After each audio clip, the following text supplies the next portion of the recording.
Kembali lagi dengan channel ini, dan untuk minggu ini kita punya 4 berita. Ayo kita langsung lanjut saja ke beritanya. Let's go! Popcrave men-tweet tentang berita film Baby Shark yang dikabarkan akan dirilis pada tahun 2023 nanti oleh Paramount Plus.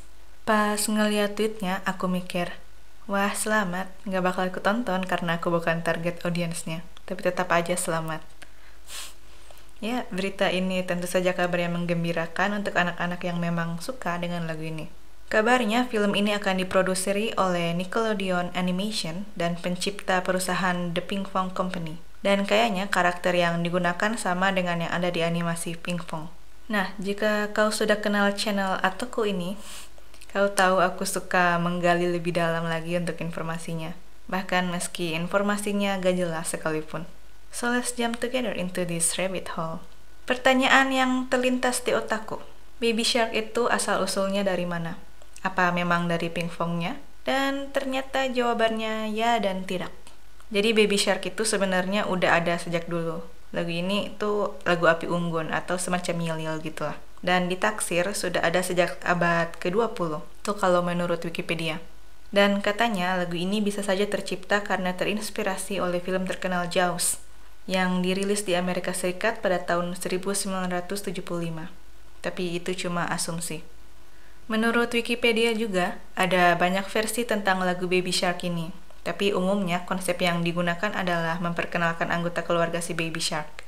Ada juga versi lain di mana ikan hiunya berburu ikan, memakan pelaut, atau membunuh orang yang kemudian masuk surga. Apa ini yang ku baca? Nah, Pinkfong adalah salah satu perusahaan yang membuat Baby Shark versi mereka sendiri. Dan mereka berhasil mempopulerkan Baby Shark mereka sampai menjadi fenomena pop culture. Terbukti dengan gelar video yang paling banyak ditonton di YouTube dengan 10 miliar views. Pinkfong sendiri merupakan brand edukasi yang dimiliki oleh perusahaan hiburan asal Korea Selatan, Smart Study. Tren Baby Shark Challenge kemudian tercipta karena popularitasnya, bahkan sampai merambah ke komunitas dan industri K-pop yang dianggap membantu menyebarkan popularitas lagu ini. Tapi ternyata lagu ini ada kontroversinya. Kontroversi pertama tentang lagu Baby Shark versi Korea, di mana ada lirik Mama hiu cantik, Papa hiu kuat, Nenek hiu baik, dan Kakek hiu keren. Koran asal Korea Selatan, Kyunhyang Shinmun, merilis artikel editorial pada Januari tahun 2018 dan mengkritik lirik tersebut karena dianggap seksis. Aku pribadi nggak ngeliat sih kesalahan di liriknya ini. Ini kan lagu anak-anak, jadi kurasa tujuannya yaitu sekalian ngajarin kata sifat gitu kan ke anak-anaknya. Tapi itu cuma pendapatku. Terus kontroversi lainnya terjadi pada tahun 2020 lalu, dan kali ini di Amerika Serikat, di mana dua mantan petugas detention dan supervisor di Oklahoma County Jail dituntut karena menyiksa narapidana dengan memaksa mereka mendengar lagu Baby Shark itu on loop dengan volume keras untuk waktu yang lama. Ternyata emang beneran modern torture. Anyway, Pinkfong mendapat banyak kesempatan bisnis karena kepopuleran brand Baby Shark mereka. Seperti sereal, musikal, merchandise, buku anak, TV series, game, dan film. Jadi ya singkatnya Pinkfong benar-benar dapat jackpot dengan brand Baby Shark mereka ini.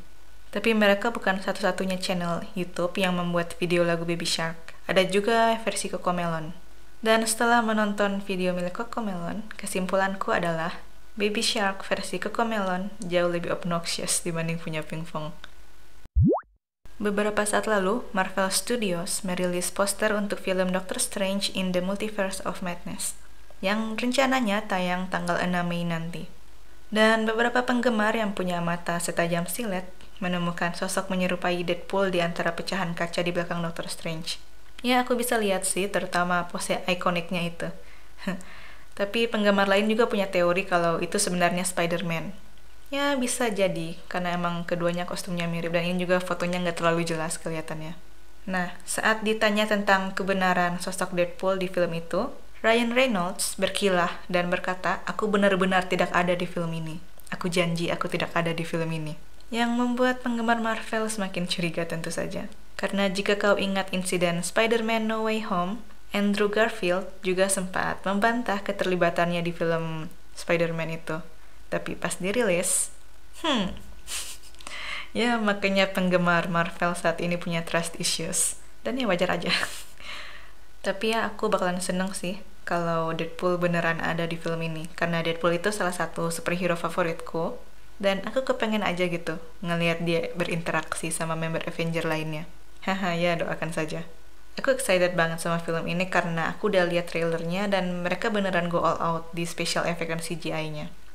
Teknologi umat manusia memang udah maju banget. Ya, orang-orang juga penasaran dengan peran Scarlet Witch alias Wanda di film ini. Karena sepertinya Wanda versi multiverse adalah penjahat. Ya, belum juga sosok jahatnya Doctor Strange. Pokoknya banyak hype dan pertanyaan untuk film ini. Nantikan saja hari perilisan filmnya untuk jawaban-jawaban. Yang pasti akan menimbulkan lebih banyak pertanyaan baru. Buat pecinta series A Quiet Place, kalian sepertinya harus nunggu sedikit lebih lama untuk prequelnya. Karena menurut postingan potongan film, filmnya akan dirilis pada tahun 2025 nanti. Tapi kalau bisa melihat spin-off-nya yang akan tayang lebih cepat, yaitu tahun 2023 nanti. Film pertama A Quiet Place dirilis tahun 2018 lalu, pas aku masih kuliah. Sementara sequelnya A Quiet Place Part 2 dirilis pada tahun 2021, saat aku sudah lulus kuliah. Aku nonton film pertamanya itu di bioskop. Dan menurutku eksekusinya bagus banget. Benar-benar bikin kita terbawa masuk ke dunia post-apokaliptik itu. Untuk plotnya juga mereka memperkenalkan monster penyebab kekacauan itu, tapi nggak secara detail. Dan lebih berfokus pada strategi bertahan hidup satu keluarga dalam beradaptasi dengan keadaan untuk bisa hidup berdampingan dengan si monster. Karena sepertinya mereka nggak ada pilihan lain selain tidak bersuara. Untuk sequelnya, plot ceritanya lebih meluas. Masih dengan keluarga yang sama, tapi kali ini mereka melawan dan menjelajah dunia luar. Sequelnya ini terasa lebih pahit untukku karena endingnya. Tapi untuk overall plot, aku lebih suka film pertamanya. Ya mungkin karena itu nontonnya juga di bioskop, jadi lebih dapat feel-nya. Untuk prequelnya nanti, aku punya asumsi kalau mereka masih menggunakan keluarga yang sama, tapi fokusnya akan lebih ke menemukan informasi-informasi mengenai identitas si monster. Ya cuma asumsi, kita lihat saja nanti saat sudah dirilis. Oh ya, untuk spin-off-nya sendiri belum ada judul maupun informasi casting dan plot, jadi aku belum ada komentar. Ada ungkapan populer, Disney owns everything, atau Disney memiliki segalanya. Dan ya, sepertinya ungkapan itu benar. Karena dikabarkan Disney akan membuka residential communities yang disebut sebagai story living.